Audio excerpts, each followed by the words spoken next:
कसं करते तू बोलणार कसं करणार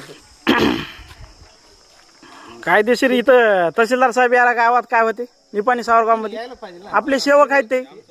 हा कोणाचं आता धमकी देणं घराला चिट्ट्या लावणं पंचनामे घेणं हेच त्या निवेदनाला पहिलं उत्तर दिलं असं तर जमत होते की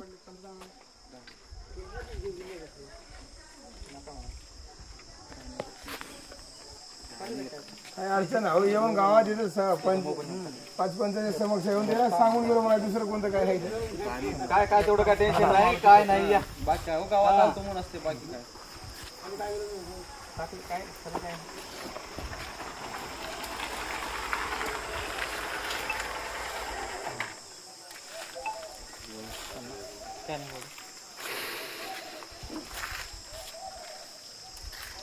तेरा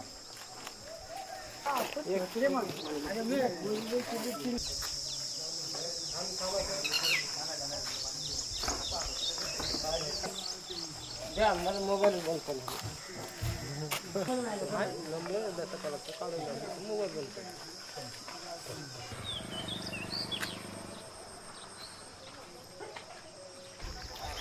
हनुमंत रामराव शिंदे अशोक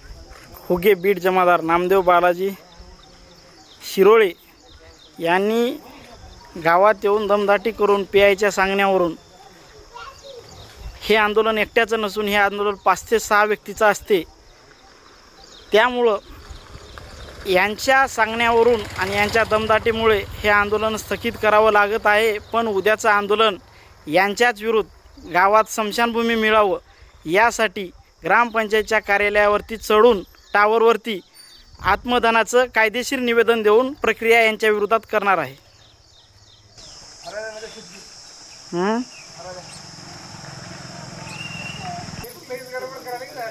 पंचनामा कशाबद्दल करायला असेल साहेब कसं असतंय तुम्ही जे अमर उपोषण करायला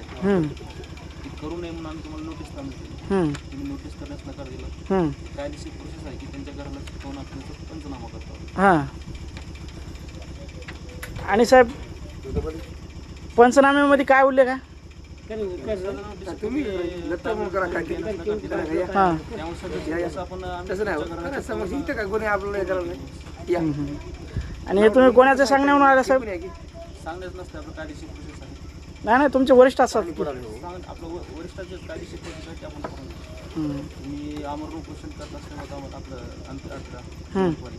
आम्हाला पत्र वापरायला प्रसिद्ध करायला त्या अनुषंगाने आमचं कायदेशीर करतो जरी नोटीस जरी देऊन मी आंदोलन जर केलं तर साहेब